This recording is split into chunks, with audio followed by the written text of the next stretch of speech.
Cassette 2, Side 2. Practice Test 4.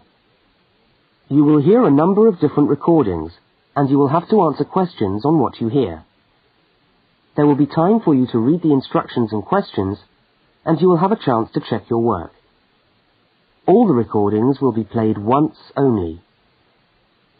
The test is in 4 sections. Write all your answers in the listening question booklet. At the end of the test, you will be given 10 minutes to transfer your answers to an answer sheet. Now turn to section 1 of your question booklet.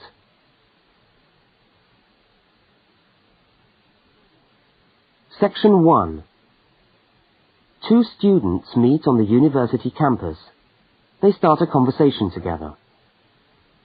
First, look at questions 1 to 5. For each of the questions, 4 alternatives are given. Decide which of the alternatives, A, B, C or D, best fits what you hear on the tape, and circle the appropriate letter.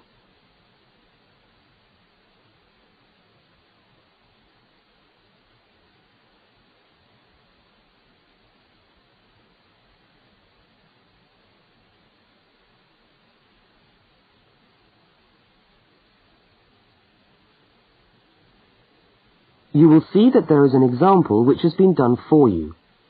On this occasion only, the conversation relating to the example will be played first.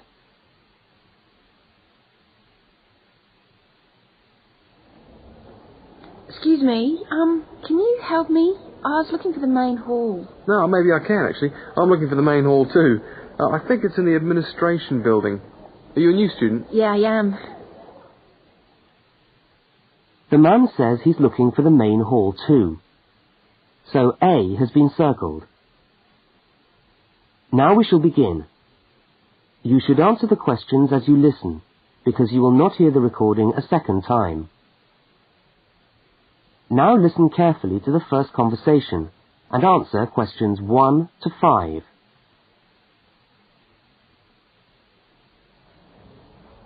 Excuse me, can you help me? I was looking for the main hall. No, maybe I can, actually. I'm looking for the main hall, too. I think it's in the administration building. Are you a new student? Yeah, I am. Yeah, I thought you looked as lost as me.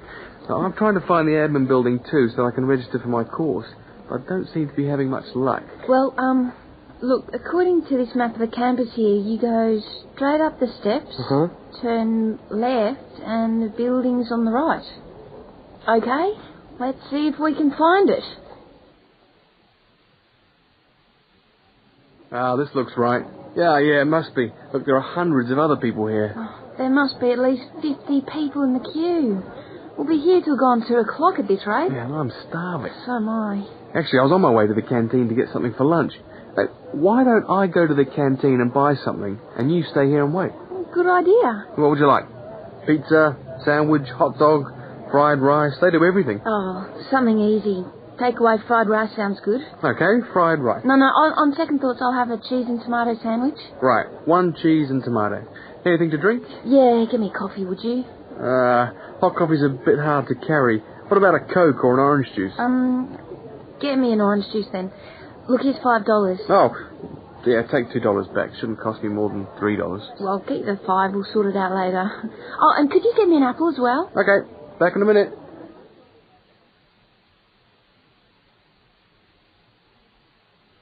The woman speaks to the clerk about registering at university.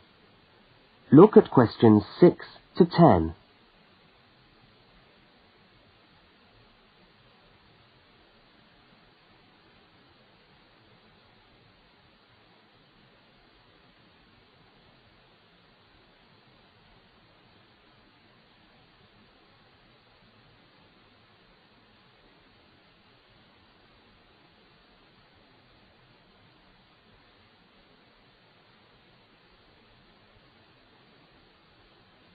As you listen, complete the form by filling in the numbered spaces 6 to 10.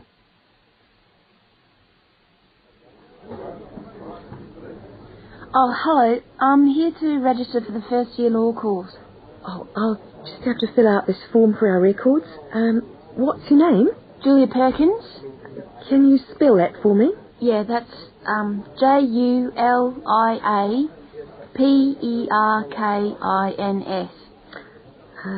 Address? Flat 5, 15 Waratah Road. That's WARATAH, Brisbane. Brisbane. Oh, and your telephone number? Oh, we haven't got the phone on yet. We've only just moved in. Okay, well, can you let us have the number once the phone's connected? And I'll make a note here, to be advised. And the course? Beg your pardon? What course are you doing? Oh, first year law. Right. Well, you'll have to go across to the law faculty and get this card stamped, and then you come back here with it and pay your union fee. Oh, thanks very much.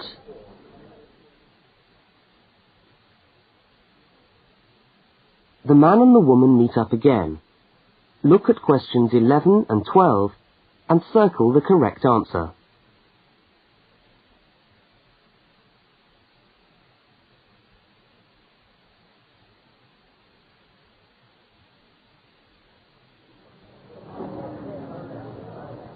Oh, there you are. Oh, I thought you were never going to come back. Sorry, the canteen was absolutely packed. I had to wait for ages. And then when I got to the front of the queue, there had hardly any food left. So I had to get you a slice of pizza. Sorry. Oh, that's okay. I could eat anything. I'm so hungry. Oh, and there's your bottle of orange juice and your apple. At least I managed that. Great. Thanks a lot. No, and here's your $2 back. Don't worry about it. Buy me a cup of coffee later. Huh, all right then. So how'd you go? Oh, well, in order to register, we've got to go to the law faculty and get this card stamp, and then go back to the admin building and pay the union fees. That means we're registered. After that, we have to go to the notice board to find out about lectures, and then we have to put our names down for tutorial groups and go to the library. Oh, no, great. Well, first let's sit down and have our lunch, eh?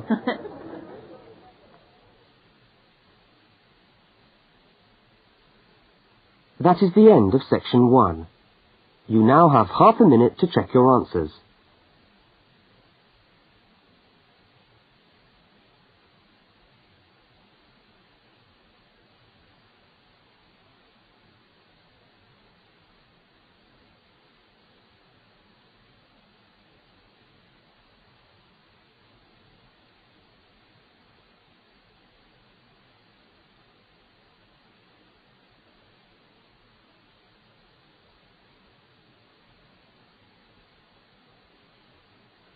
Now turn to section 2.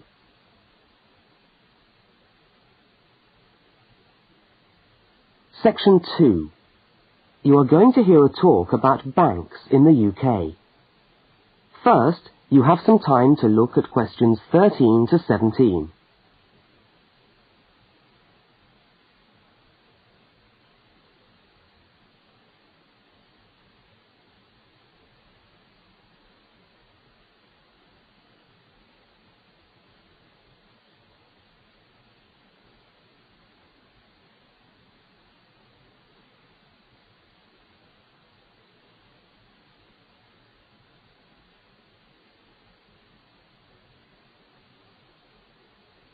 Now listen to the talk and complete the notes by filling in the numbered spaces 13 to 17.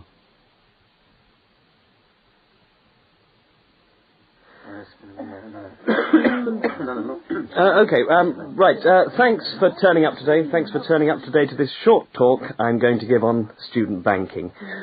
Many of you are unfamiliar with the way banks work in this country, and today's talk should just give you a few starting points. I will, of course, answer any questions at the end. Right, well, as you probably know, you'll need to open a bank account while you're here. It's the safest place to keep your money, and it's best to open an account with one of the major banks. You should each have a handout with the names and addresses. Yeah? Right. There's Barclays in Realty Square, National Westminster in Preston Park, Lloyd's in City Plaza, and Midland in Hope Street.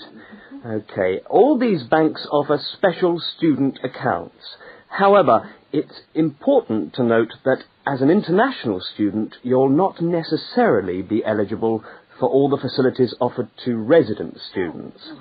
Now, as an international student, you will need to provide evidence that you can fund yourself for however long your course lasts. Banks have different policies, and the services that they'll offer you will depend on your individual circumstances and on the discretion of the bank manager involved.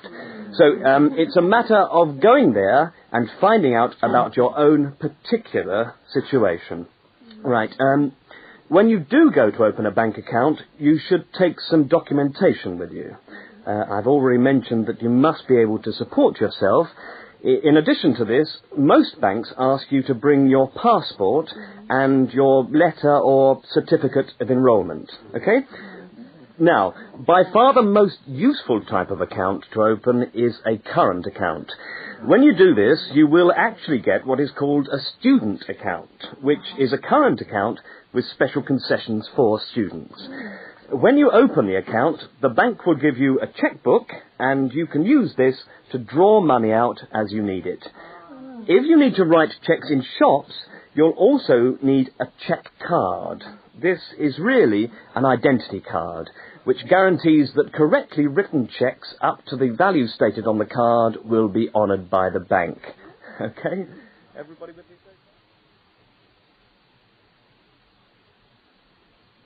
Now look at questions 18 to 21.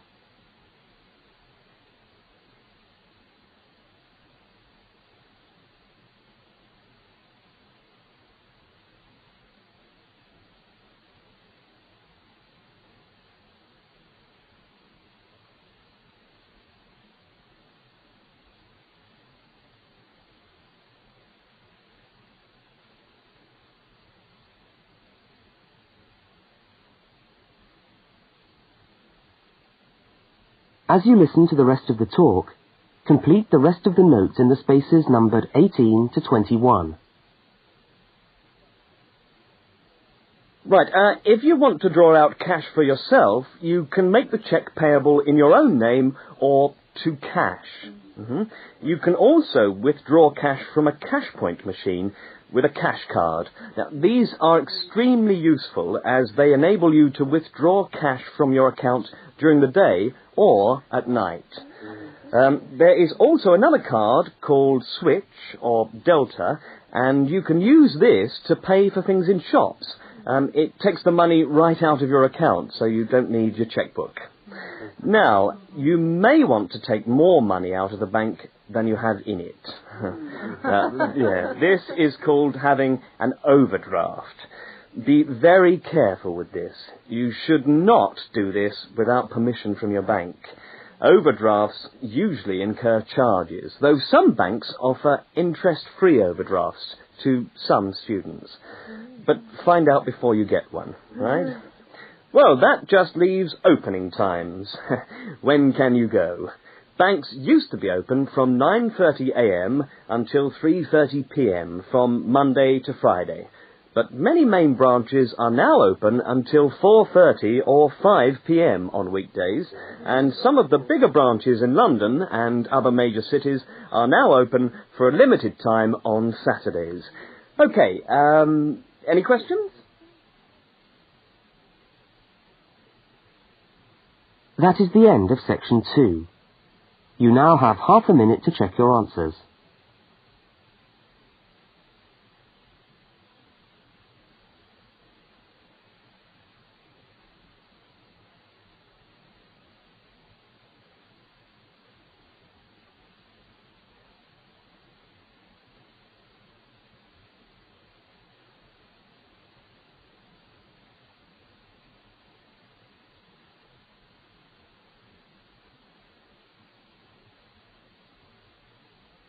Now turn to section 3.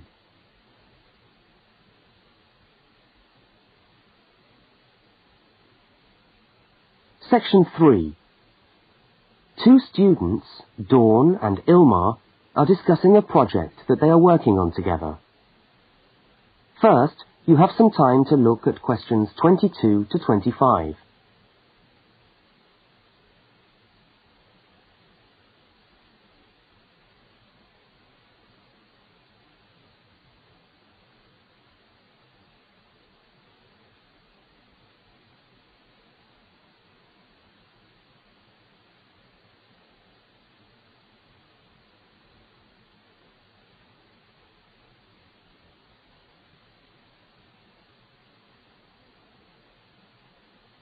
Now listen to the first part of the conversation and complete the fact sheet by filling in the numbered spaces 22 to 25.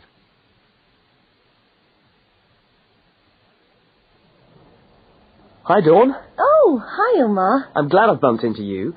I've just found a great idea for the presentation we've got to do for Dr. Banks next month. What, the one on everyday objects? Yes. Look at this article. It's really interesting.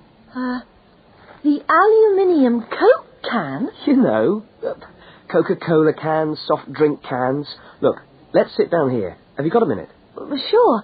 I'll just get my bag. Okay. So, you think we can get a presentation out of this article? I'm sure we can. First of all, we can provide some interesting facts about the aluminium cans that we drink out of every day. Like?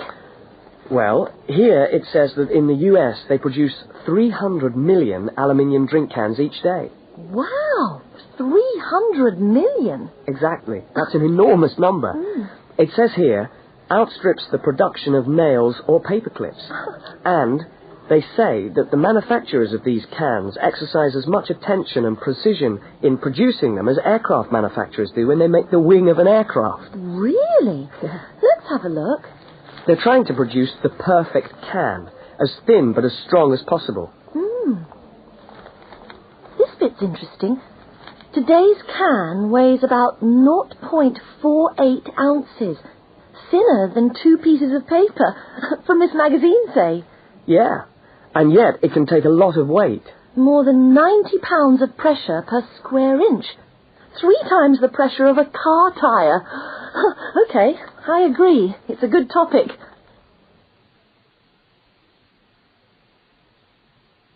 Now look at the diagram of the aluminium can and at questions 26 to 31.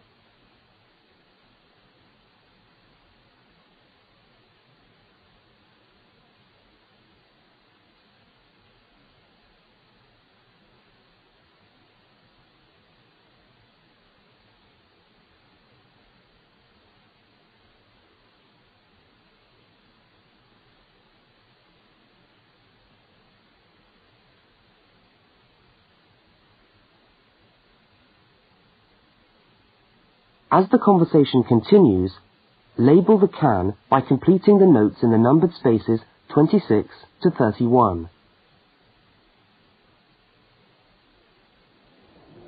What I thought was that we could do a large picture of a Coke can and label it, and then talk about the different parts. Look, I've done a rough picture here. Okay, so where shall we start? Well, the lid is complicated. Let's start with the body first. I'll do a line from the centre of the can, like this, and label it body. What does it say? It's made of aluminium, of course, and it's thicker at the bottom.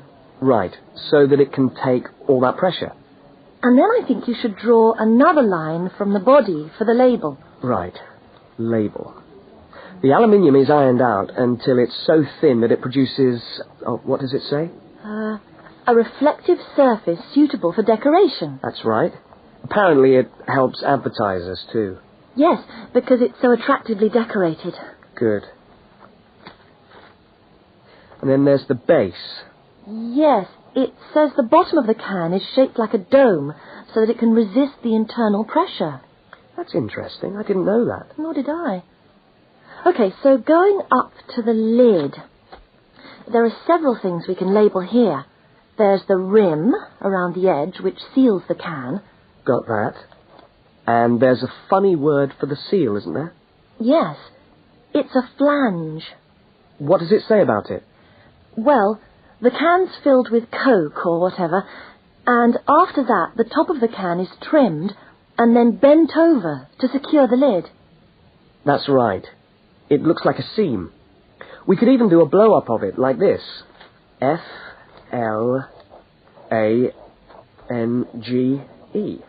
Yes, that would be clearer. I think we should label the lid itself and say that it constitutes 25% of the total weight. 25%? So it's stronger than the body of the can. So to save money, manufacturers make it smaller than the rest of the can. Didn't know that either. So, how do we open a can of Coke? First of all, there's the tab, which we pull up to open the can, and that's held in place by a rivet. I think that's too small for us to include. I agree, but we can talk about it in the presentation. We can show the opening, though. That's the bit of the can that drops down into the drink when we pull the tab. Yeah, hopefully. Sometimes the tab just breaks off. I know. Anyway, the opening is scored so that it pushes in easily but doesn't detach itself. Okay.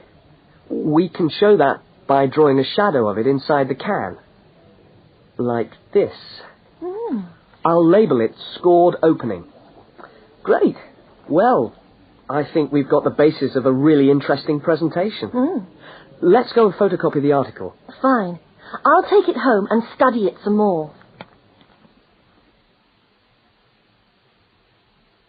That is the end of section 3. You now have half a minute to check your answers.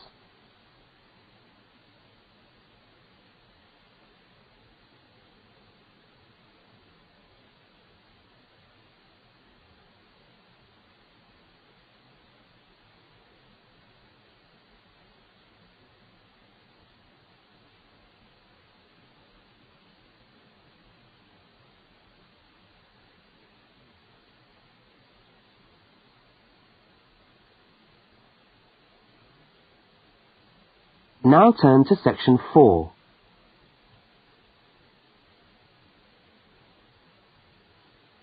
Section 4. You are going to hear part of a short university lecture.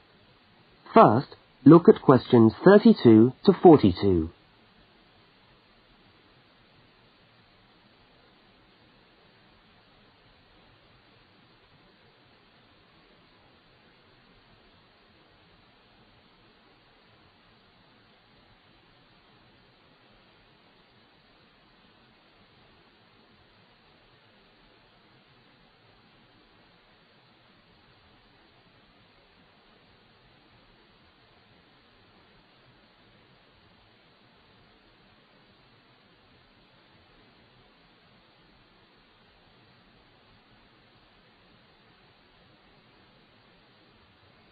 Now listen and complete the lecture notes in the spaces numbered 32 to 42.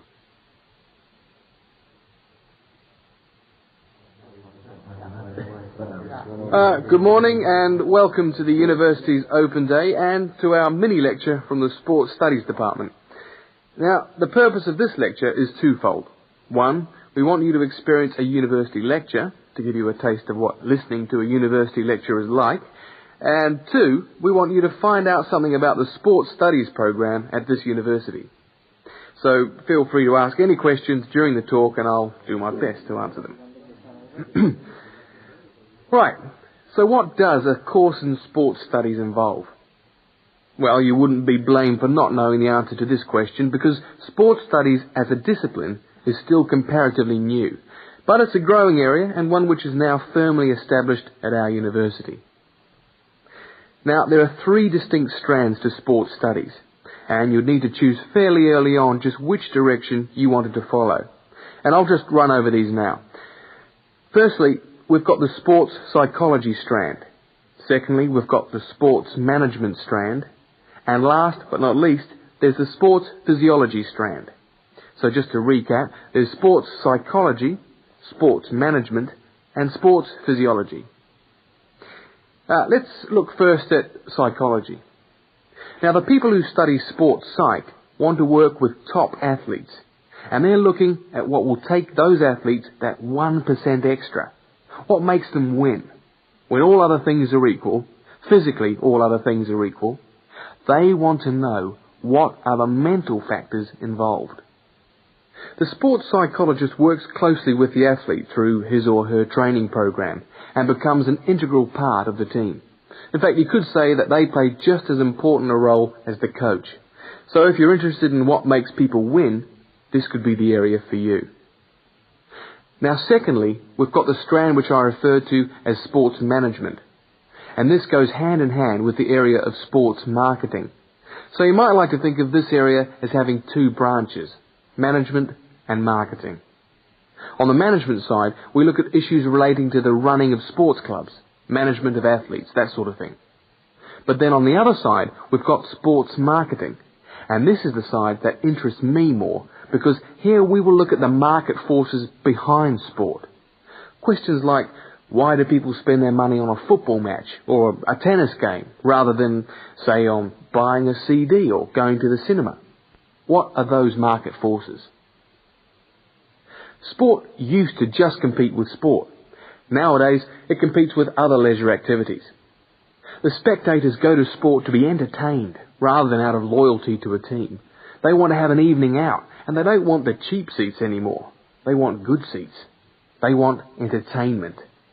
And the professional sportsmen and women respond to this without question. They are there to give a performance. They provide the entertainment. So in the marketing course, we address all these commercial issues, and we look at how this hooks back into the management of sport. Now, the third branch of sports studies sometimes comes under another name and is also known as exercise science. And again here, we find that there are two distinct types of exercise science. The first is working very much at the macro level, what I call the huffing and puffing people. So this looks at fitness testing, body measurements, all that sort of thing. But the more interesting side of sports physiology, at least in my view, is the side that looks at the micro level, looking at cellular change. They're doing cellular research, looking at changes in body cells when the body is under stress. So that just about brings us to the end of our mini lecture for today. I hope you found it interesting, and I look forward to seeing you all on our course next year. But feel free to come and talk to me if you want any more information. I'll be over at that notice board near the main entrance. Thank you very much.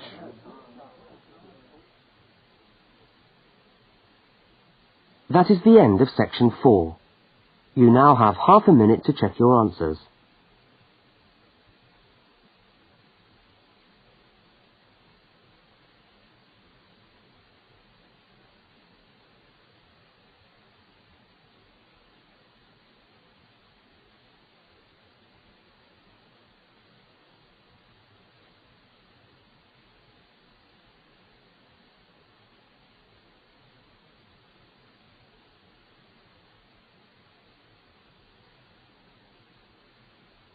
That is the end of the listening test.